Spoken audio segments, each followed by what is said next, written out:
So, hello everyone. Thank you so much for joining our How to Use ChatGPT to Make ESL Lesson Plans, brought to you by Off to Class and our ESL content writer, Daniel. So, before we hop into the presentation today and this webinar, I really want to introduce Daniel to y'all. Oh, could you click the next slide? Sorry. There we go. So Daniel works in the content team at Off to Class, the online platform for ESL teachers that blends the online and the physical classroom. Daniel has been involved in education and language teaching for over 15 years. And in that time, he has been a teacher, a head of department, a curriculum designer, a language learner, a senior leader, an examiner, and a content writer. Safe to say Daniel wears many, many hats. He's originally from the UK, but he is fortunate enough to live in and work in a number of different countries around the world, he says. And he's currently based in Ontario, Canada. Fun fact about Daniel, actually, I have two fun facts about Daniel. First of all, Daniel speaks Japanese.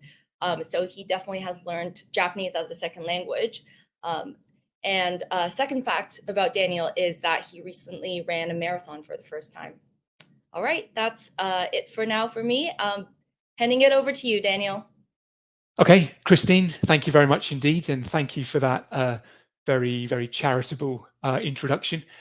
I'd like to point out, actually, among all of the things that Christine mentioned that I am or I have been, one of the things which I definitely never have been really is an expert in artificial intelligence, in machine learning, computers generally.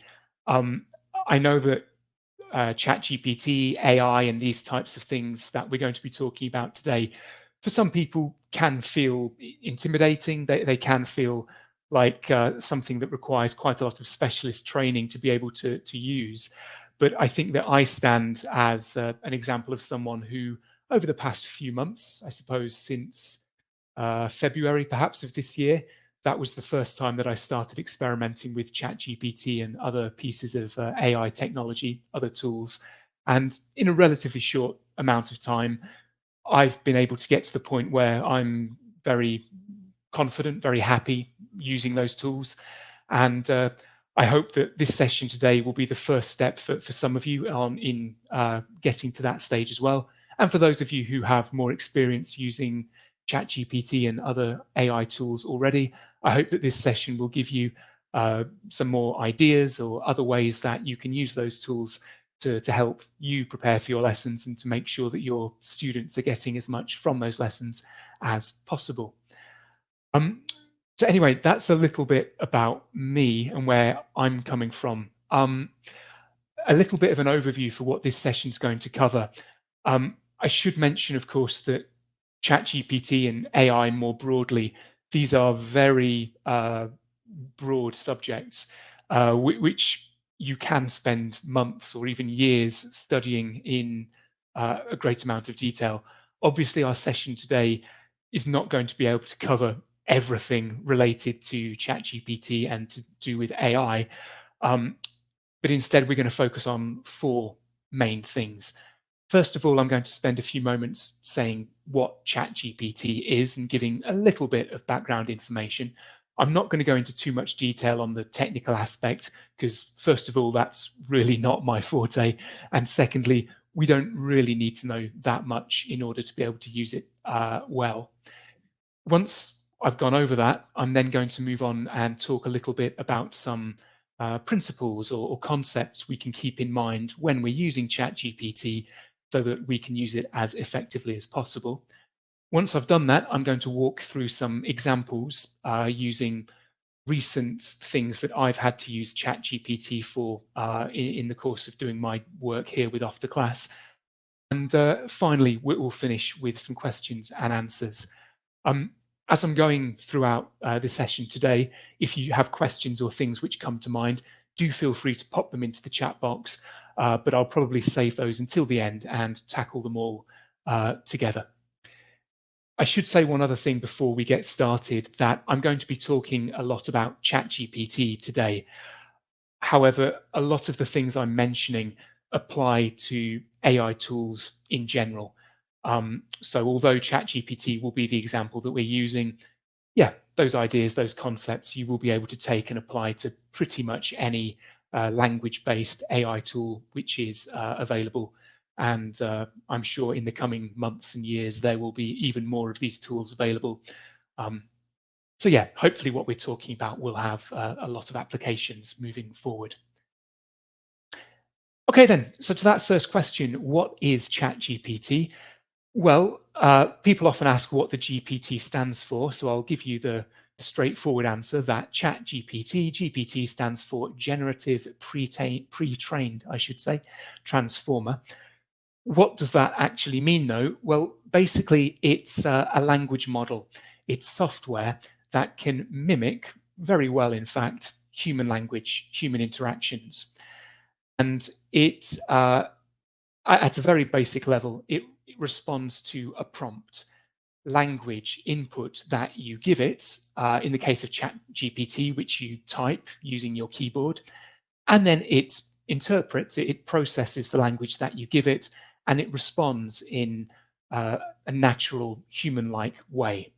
And the way that it's able to do this is that it has been trained on a vast amount of language data compiled from websites, books, and other sources, millions, possibly billions of words of language data. So when you're interacting with it, it does quite effectively mimic a human interaction, although of course it's not actually an interaction really, it's just a machine looking at the words that you've given and responding kind of mechanically or mathematically to what it interprets that you most likely want it to say in response. And it, yeah, as I say, it can do this very effectively. We're going to take a look at ChatGPT together in a moment, for those of you who haven't had a chance to play with it yet. But it can be accessed at the URL which is on screen there, chat.openai.com. And I suppose at this point, if you haven't already done so, if you open another tab in your browser and go to chat.openai.com, and yeah, we'll be taking a look at that together in a few moments' time. But the main focus, I suppose, that we're going to be coming at today is ChatGPT as it pertains to language education. And I'm sure, like me, from the first couple of months of this year, January, February, you probably started to see headlines in academic magazines, in newspapers, news stories, journals, wherever it is that you get your news. And you probably saw things along the lines of this. So ChatGPT in the classroom, why some teachers and professors are embracing AI. You've probably heard all these wonderful things about how it's going to revolutionize all that we do in terms of language teaching. You may have seen something like this, looking into the future of AI in higher education, another very positive message. Things like ChatGPT for educators, with kind of the implication that all of us very soon can, should, must be using ChatGPT, and how ChatGPT can be a powerful tool for language learning. The innovation offers multiple opportunities for language teaching and learning, all very positive sounding.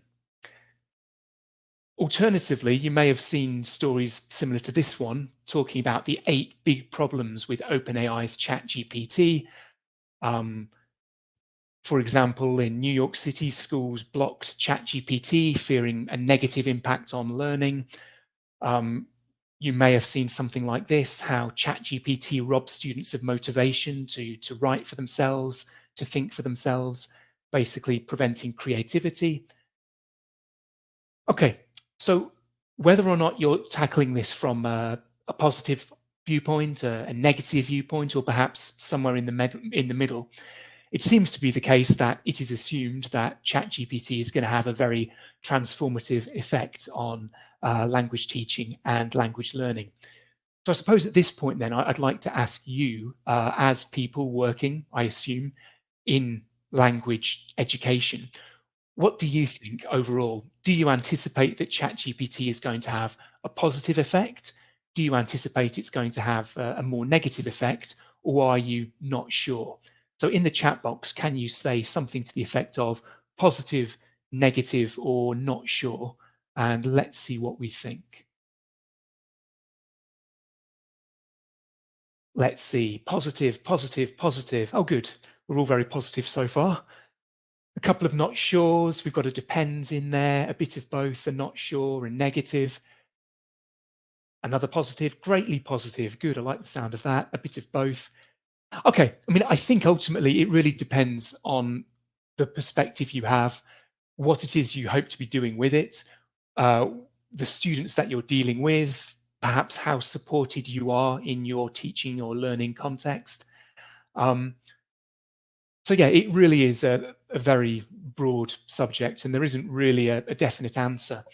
As a case in point, towards the beginning of this year, the 27th of February, 2023, the TESOL journal, its on-call newsletter, call is computer assisted language learning. So it's the field of the journal focused specifically on computer assisted language learning. They posed this question to their readers, and we had the results on screen. So yeah, I mean, nearly 60% of people felt that it would probably be a friend rather than a foe for language education in the long run. However, just over 40% said that they weren't sure or had a more negative perspective on what was likely to happen. So I think it is something which, as language teachers or as people working with language education at least, um, it really is quite up in the air. So I think it's quite important for us to try and make sure, to the extent that we can, that it is something which is going to be positive for us. And yeah, I hope that our session today will go some way to making sure that that is the case. So thinking then about how ChatGPT can hopefully be a positive for us as language teachers. Um, for me, in my work at Off the Class, I spend most of my time creating learning materials.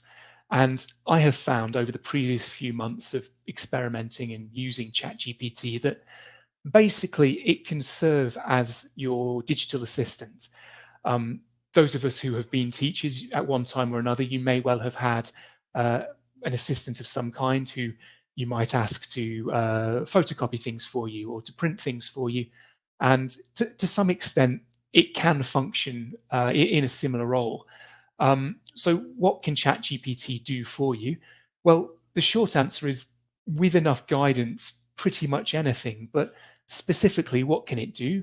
Well, it can create quizzes for you, um, featuring basically questions of all types, whether they're closed questions, whether they're multiple choice, true or false, ordering, so on and so forth.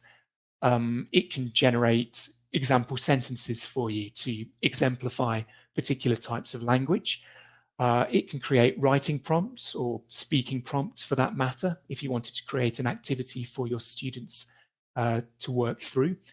It can then create a rubric for you to assess the student's performance in completing those writing or speaking prompts. It can create tests or assessments for you. You can feed it particular learning outcomes or descriptors, and it can use those to create a test around, which is a real time saver, as you can probably imagine.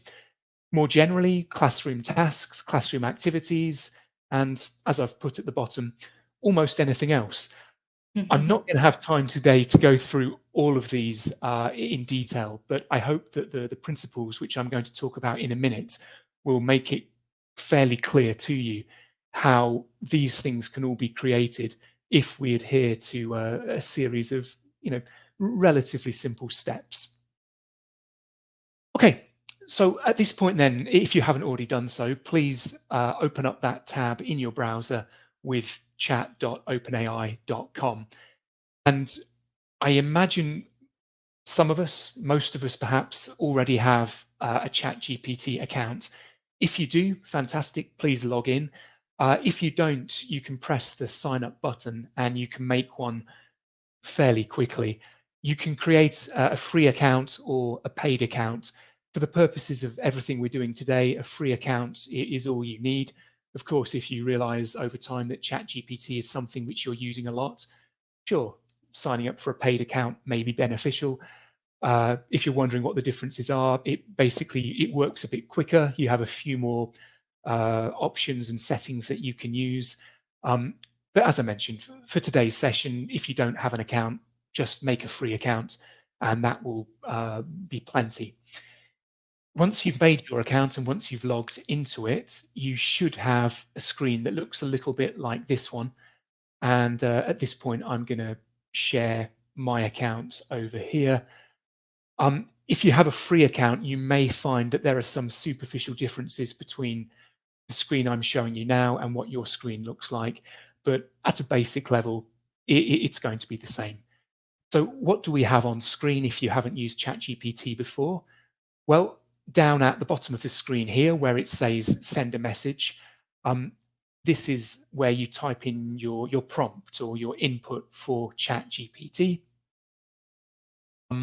To the right in the black, sorry, to the right, excuse me, to the left in the black over here, you have a history of different conversations that you have had previously with ChatGPT.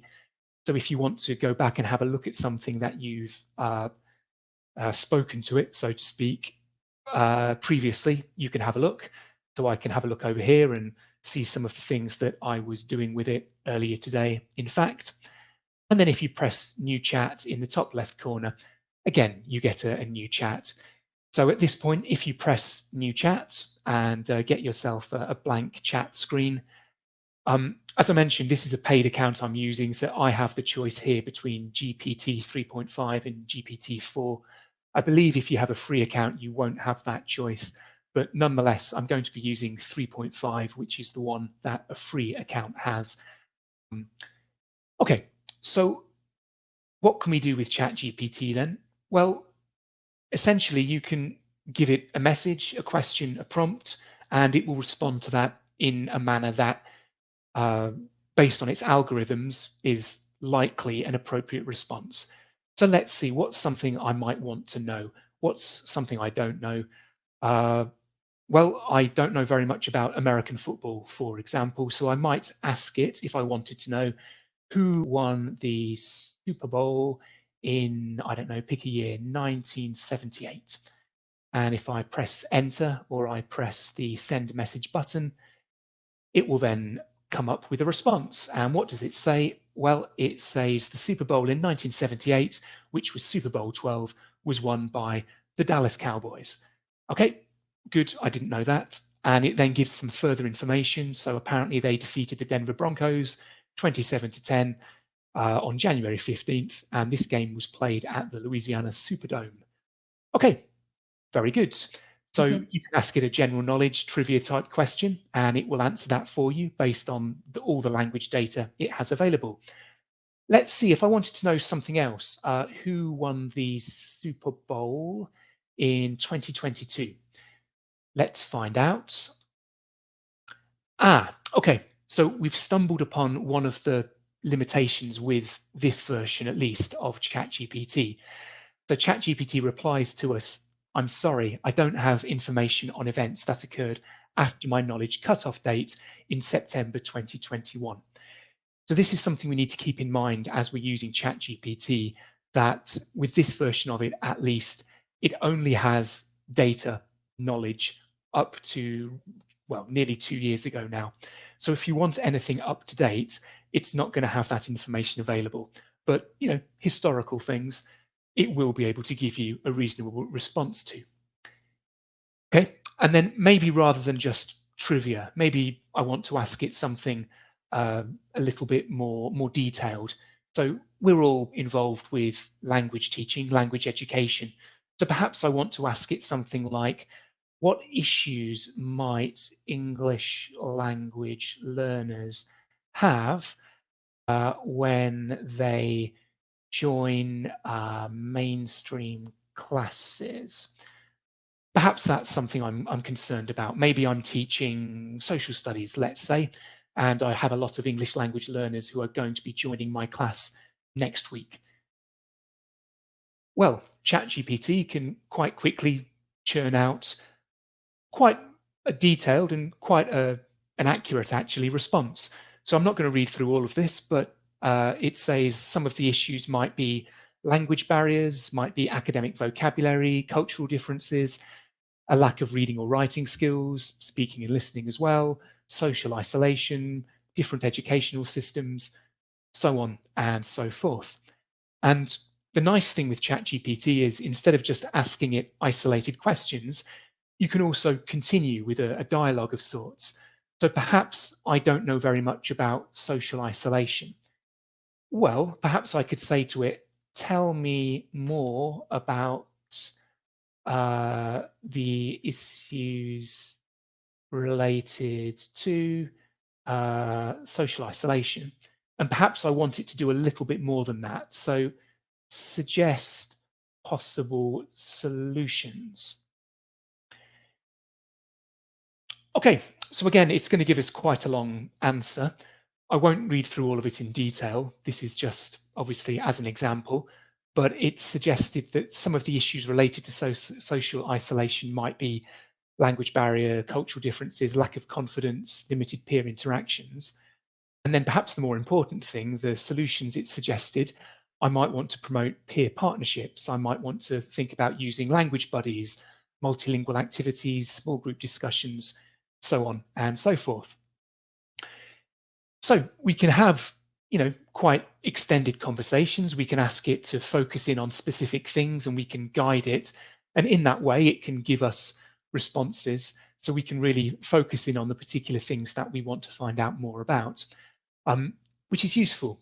So when it comes to simple trivia like who won the Super Bowl in 1978, of course, a Google search can do that for us. But the nice thing with ChatGPT and, of course, other AI tools is that by engaging in a dialogue, we can really get that specific type of response. And typically, it's going to be much quicker than doing a Google search and then manually wading through pages and pages, trying to find the specific bits of information that we're looking for. Okay, at this point, it's worth pointing out, though, that not everything that ChatGPT gives you back in its responses will necessarily be, well, firstly, what it is that you want. It is just a machine interpreting what it thinks you want based on its calculations. And secondly, not all of the information it gives you will necessarily be accurate. So you do, of course, have to read carefully the outputs that you get back. But from personal experience, I'd say, well, in the high 90s in terms of a percentage, what it gives you back is, what it is something suitable. It is what you were looking for. Okay, so this is what we can do then. This is what we can get from ChatGPT in terms of information. But if we wanted to do something a little bit more than information, if we wanted to think about producing something, in our case, language teaching materials, what could we do? So a recent example from my experiences, I was working on some social studies themed lessons, and the unit, the lesson in question was to do with ancient Egypt. And to give you a little bit of background information, the lesson I was producing was from our core curriculum. And the Off to Class core curriculum is a series of lessons covering specific core subject areas for students in secondary school environments, so junior high school or possibly high school, and talking about subjects like, well, social studies, but also math or science or language arts, these types of things. And I'll be honest, social studies and, well, ancient Egypt in particular is not really an area of expertise of mine.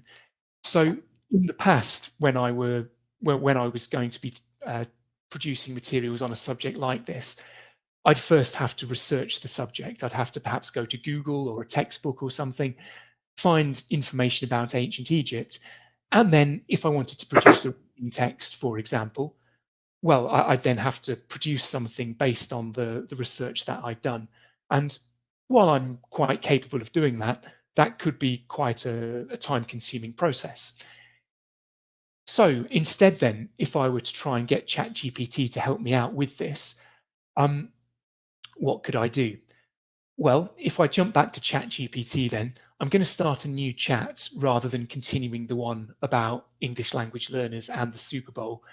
The reason for that is sometimes if you continue within one chat, the previous questions or the previous inputs that you've given to ChatGPT might influence the subsequent ones. So I don't want it thinking about the Super Bowl when it's telling me about ancient Egypt. So I recommend starting a new chat whenever you move on to a separate task. But okay, so if I want a text to do with ancient Egypt, I could say to it, write a text about ancient Egypt. Okay, and if I do that, it should produce us something. And sure enough, it does. So we're getting quite a long text. And again, for the sake of, well, time, I'm not going to read through all of it, but we have something like this. We've got ancient Egypt, one of the world's most captivating and enduring civilizations, flourished along the banks of the Nile River for over 3,000 years, with its rich history, profound cultural contributions, and impressive architectural achievements. Ancient Egypt continues to captivate the imagination of people worldwide, blah, blah, blah. Okay, so at this point then, let's have a think. I didn't say specifically before, but the students that I'm imagining for this lesson series, yeah, they're secondary school students in a country like the United States or the UK or possibly Australia, you know, an English-speaking country in the main. And they're students who have come from other countries and who have a relatively low level of English language proficiency. So let's imagine they are no higher than CEFR B1 or on the WEDA levels in the US around developing or lower. So imagining those scales, or I suppose pre-intermediate is a typical descriptor used. So pre-intermediate, developing, B1, something around there. What do we think looking at this text? Do we think this is something which is going to be suitable for its purpose, or do we think there might be any problems? In the chat box now, can you put in your comments? Do you think it's going to be suitable? Do you imagine there being problems? If so, what kind of problems? Language level is too high. Yeah, definitely. Thank you, Christine. And also Carol's put the same thing in there. Yes, the language level's too high. When we say the language level's too high, which I definitely agree with, specifically, what is it? Joe says there's too much text. Yes, definitely. I mean, we've not looked at the whole thing, but it's, what, 10 paragraphs or something? Amy mentions it might need to be translated into their first language. Yes. Anna says it might need to be simplified. Agreed. Prez says the words are too long. Yes, definitely. Complex sentence structure, says Keisha. Simpler language. Pictures. Yes, okay. So specifically what we think the problems are will, of course, vary depending on our students, our teaching context. But I think we can agree, generally speaking, that this text isn't really fit for task. So what we could do, if we wanted, is take this long text and we could edit it. And that would probably be a bit quicker than if we just wrote it ourselves. But again, it's going to be quite a time-consuming task. So what we really need to do is make sure that we are getting back from ChatGPT something which is going to be as near as possible relevant for the task that we have in mind. So I don't know if any of you, when you were in school, had IT lessons. I certainly did 20 something years ago. And one of the few things I remember from those lessons actually is this: garbage in, garbage out, or GIGO, however you want to pronounce it, which is something that my teacher, Mr. Ray, he, yeah, pounded into us basically. Do not forget this. And sure enough, 20 something years later, I haven't. Garbage in, garbage out basically means that if you give a machine, a computer, a system, something mechanical, nonsense, garbage, rubbish, whatever you want to call it, what you get back will also be nonsense, garbage, or rubbish. In other words, the output you get can only ever be as good as the input that you give. So if we think about the original input, the original prompt that we gave ChatGPT a few moments ago, we said to it, write a text about ancient Egypt. We didn't give it any more information for that. So accordingly, based on what we gave it, well, I suppose this is not too bad. But based on what we actually want from it, because our instruction was essentially garbage, the text we got back likewise was garbage. So what we need to do then is focus on our inputs. If we can make sure that our inputs are meaningful and not garbage, what we get back likewise will be useful, or at least more useful. So when we're thinking about these prompts then, there are 8 general ideas that we can keep in mind. And if we include each of these ideas, or as many of them as possible, as many of these elements as possible in our prompt, then what we get back is going to be as useful as possible. Okay, so what are these elements? Firstly then, the role. Now, when you're interacting with ChatGPT, you can tell it to imagine, to take on the role of a specific person or group of people.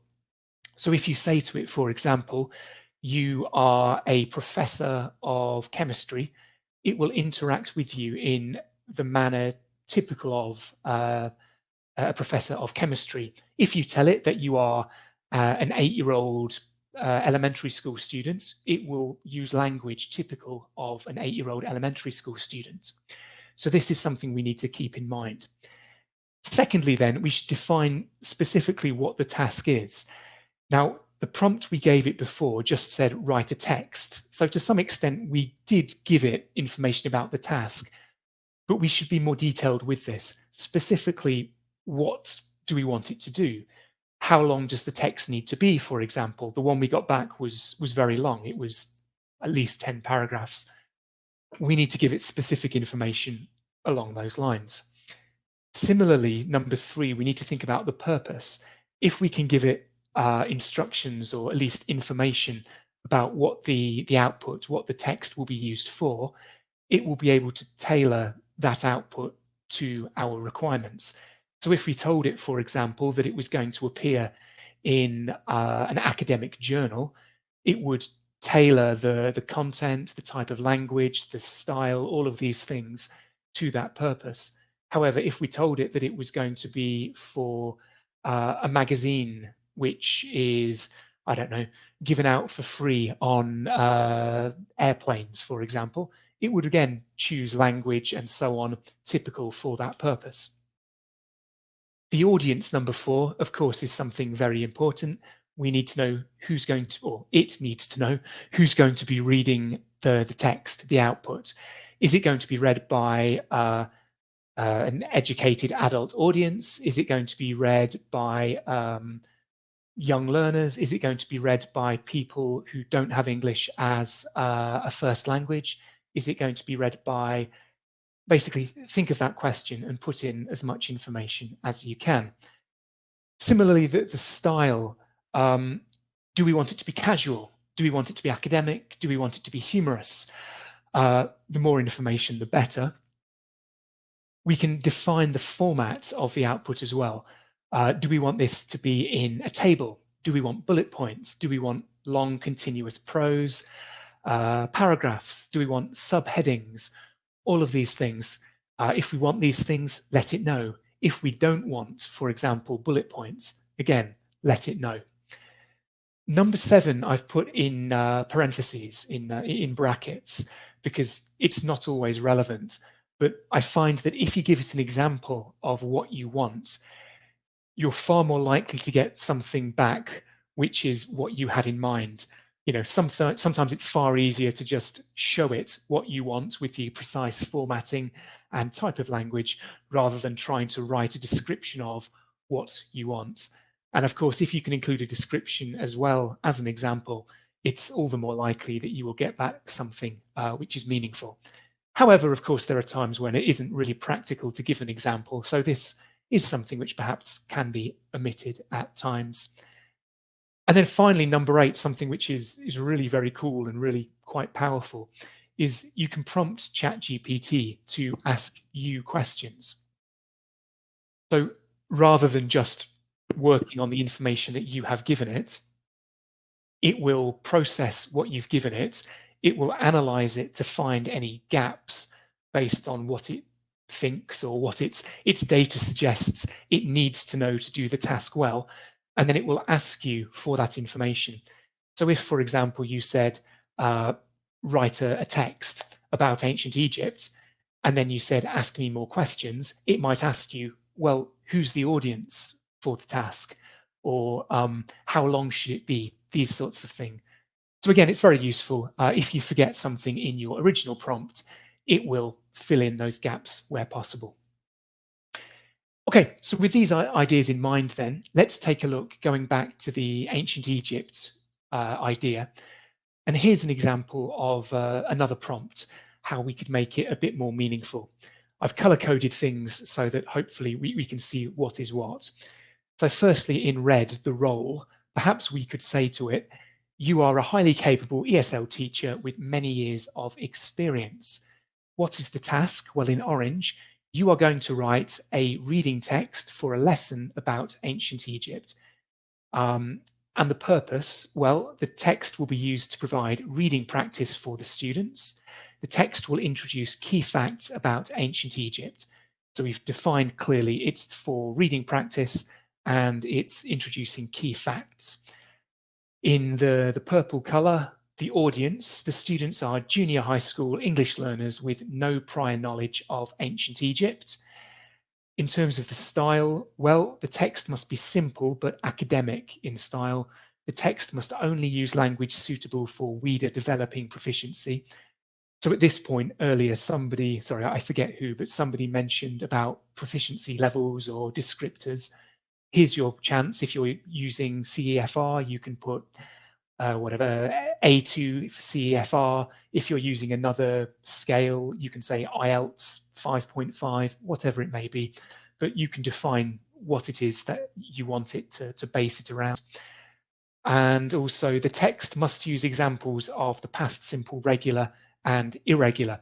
So perhaps this text is going to come in a unit and the context is that the students have just learnt the past simple, or perhaps the subsequent lesson, the following lesson, is going to be talking about the past simple, and we want there to be some examples in there.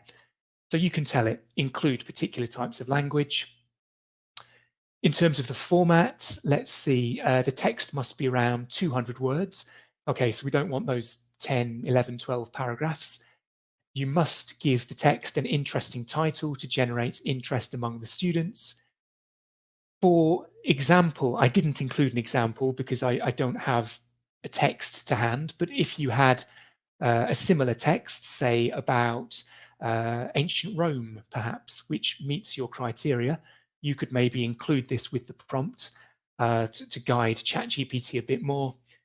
And then finally, the last element, the questions part, I've said, before you start this task, ask me questions to ensure that you have all the information you need to complete this task to a high standard. Okay, so hopefully then, if we take this prompt and if we jump back over to ChatGPT, and I'm going to start another new chat just to be on the safe side. And if we post our more detailed prompts into the box and we input that, ChatGPT is going to respond to us. And first of all, based on our requirements, it's going to ask us some questions. So, of course, I'd be happy to help you creating a text. Okay, good. ChatGPT is very polite. Before I begin, could you please provide me with the following information? Okay, so number one, what does it want to know? Do you have any specific topics or aspects of ancient Egypt that you'd like to focus on in the text? Now, off the top of my head, I don't, but let's say I wanted to focus on, let's see, it suggests geography, culture, daily life.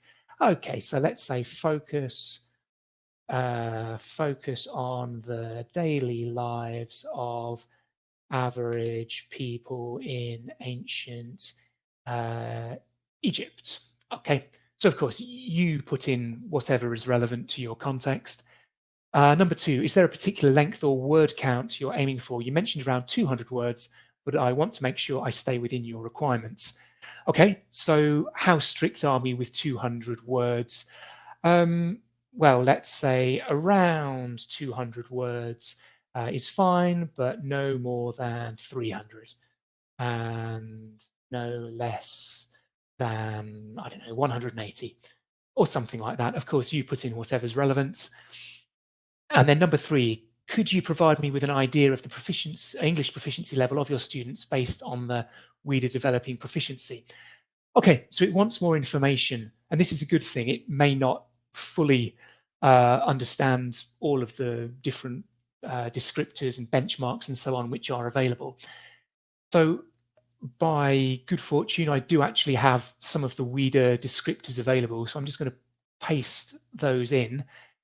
So students are capable of identifying topic sentences, main ideas and details in paragraphs, connecting people to actions, blah, blah, blah. So if you have your descriptors or benchmarks or standards around, it's very simple to just copy and paste those in as required. In fact, if you wanted to include that with your original prompt, you could do that if you wanted. Okay, at this point, I'm going to ask it, do you have any other questions, just in case it does? And no, it doesn't seem to.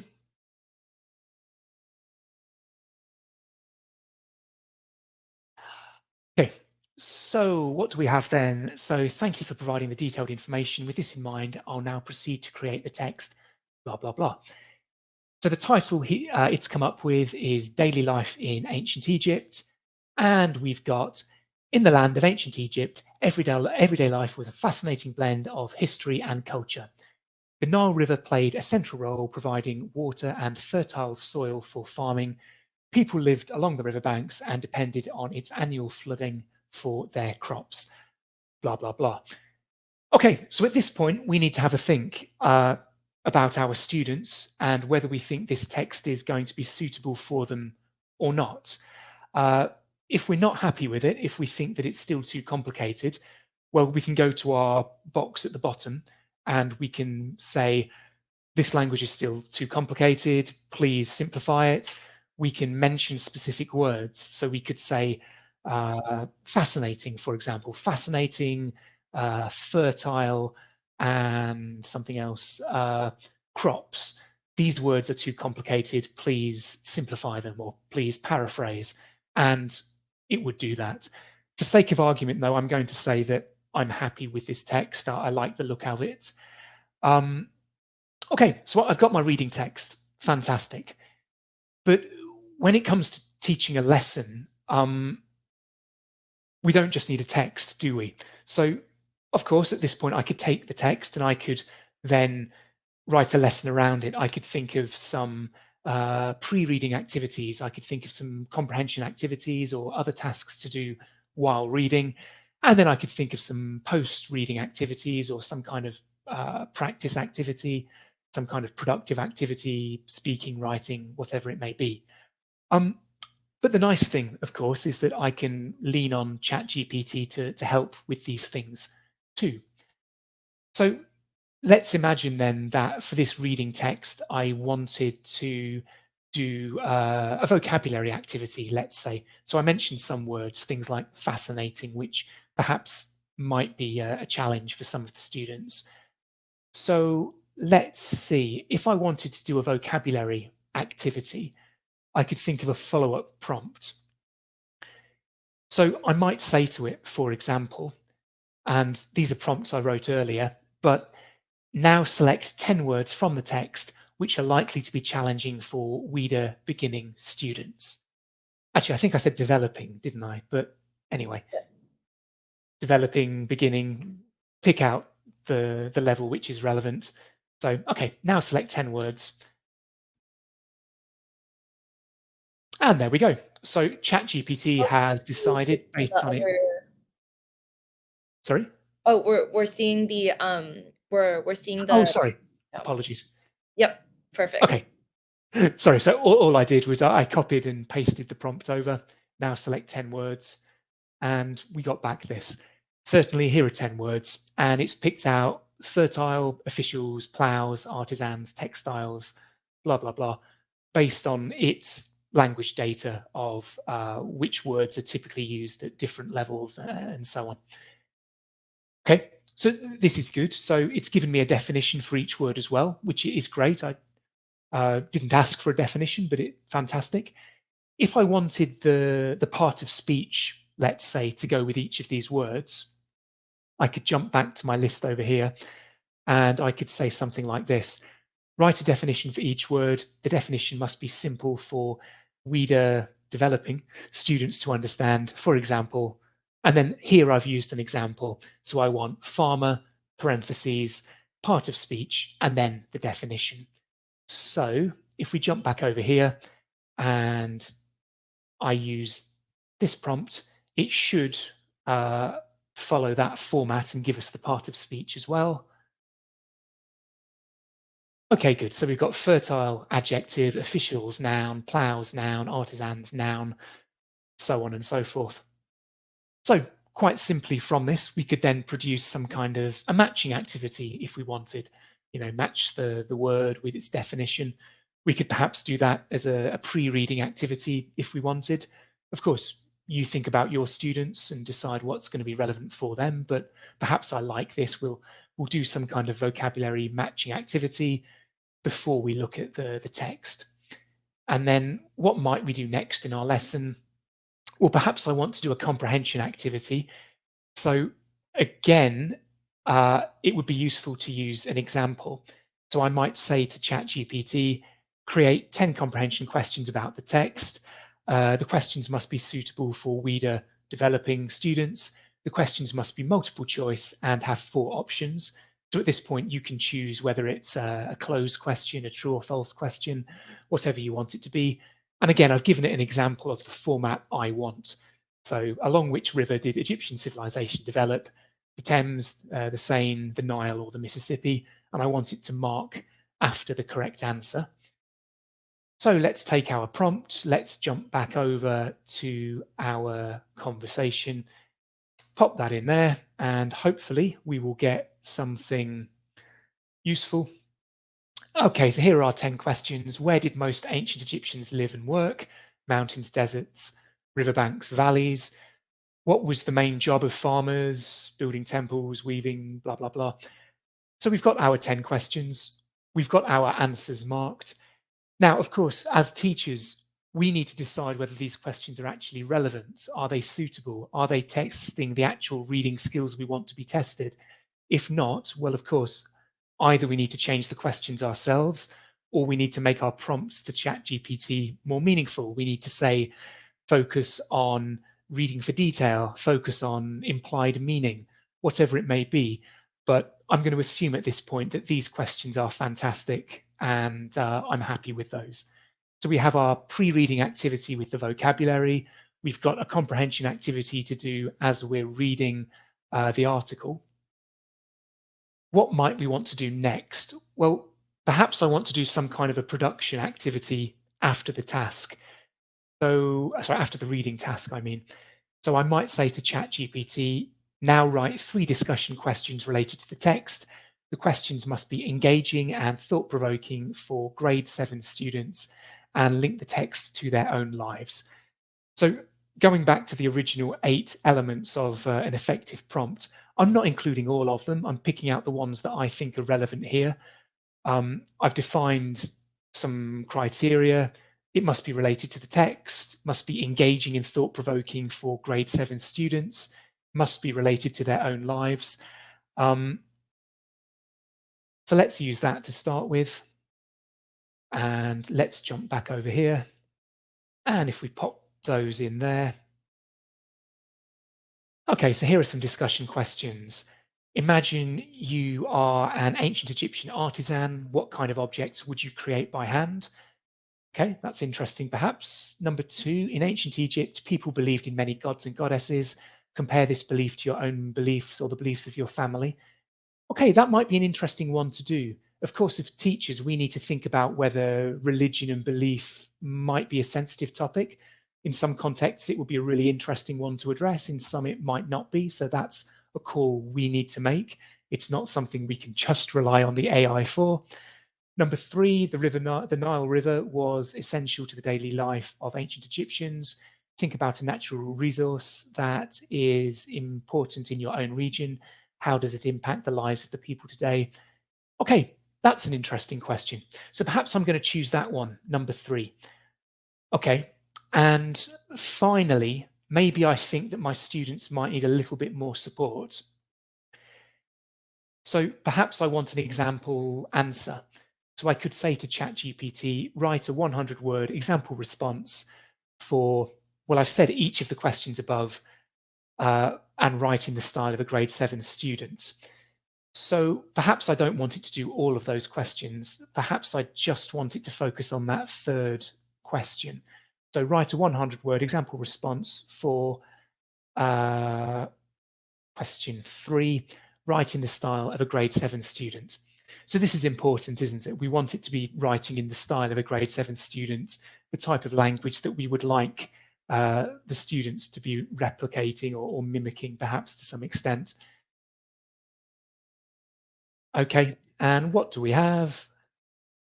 So we have, I think the Nile River was super important for the ancient Egyptians, kind of like how water is for us. I live near a big lake and it's important for us too.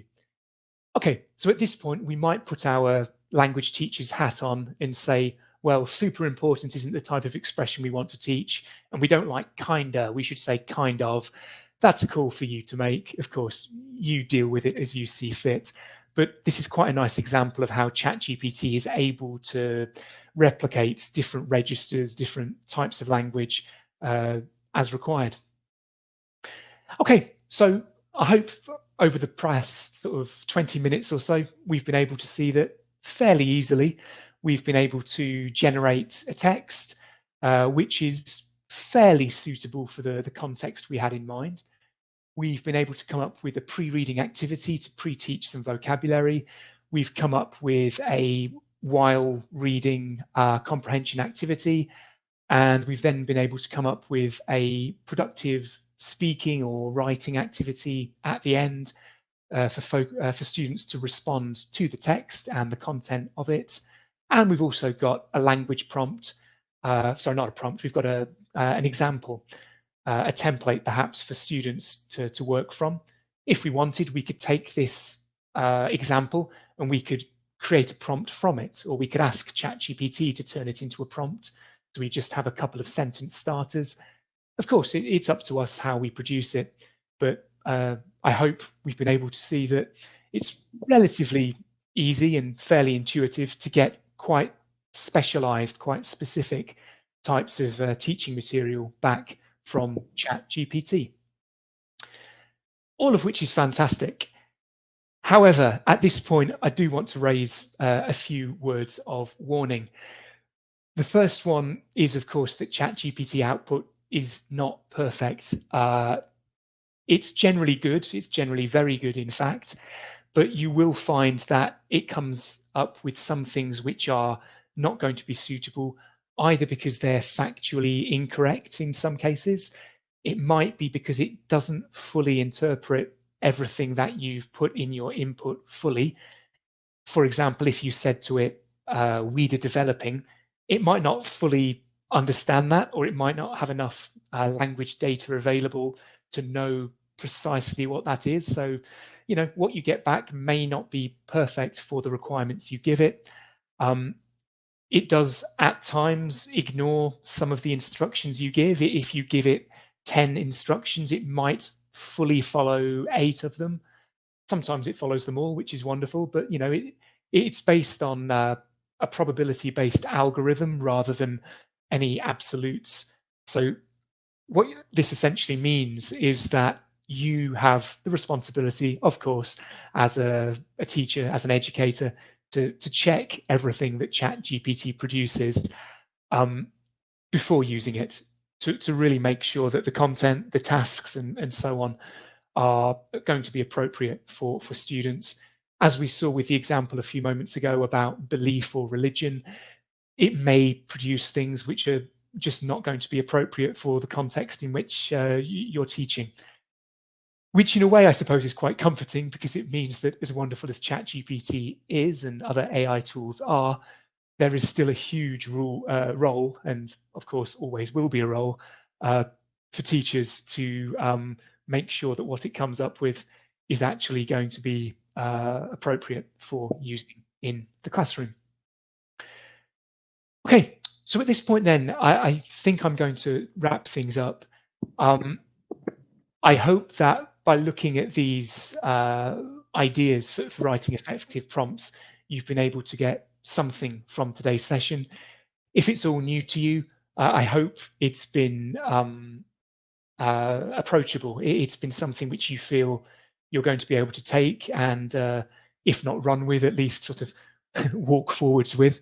And if it's something which you've been using before, I also hope there were one or two ideas or principles or suggestions which you'll be able to apply to make your use of ChatGPT uh, even more useful and save you even more time in the future.